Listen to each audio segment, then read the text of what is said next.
ముందుగా 2 గ్లాసుల రైస్ పసుపేసి వండి పక్కన పెట్టుకోవాలి. తర్వాత చింతపులుసులు పచ్చిమిర్చి వేసి వండి పక్కన పెట్టుకోవాలి.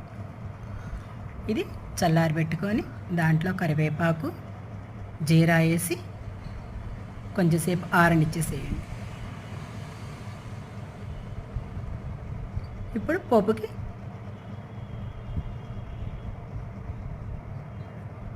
ఇప్పుడు పోపుకి 2 గంటల నూనె రెడీ చేసుకొని తగినన్ని శనగిత్తలు వేపుకొని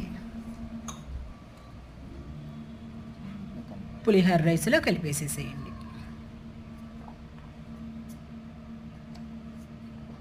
ఇప్పుడు కొంచెం పోపు దినుసులు, ఎండుమిర్చి, కాస్త కరివేపాకు, ముందుగా సిద్ధం చేసుకున్న ఆవపిండి, అల్లం, ఎండుమిర్చి పొడి వేసుకొని కొంచెం వేగనిచ్చి ఇది వేగిన తర్వాత ఇంగువ పొడేసి కాస్త ముందుగా సిద్ధం చేసుకున్న చింతపులుసులో పచ్చిమిర్చి వేసి ఉడికిచ్చేసాం, ఉప్పు వేసి ఉడికిచ్చాం. ఇప్పుడు దీంట్లో పులిహోర వేసి కలిపేసి పులిహోర ప్రసాదం రెడీ.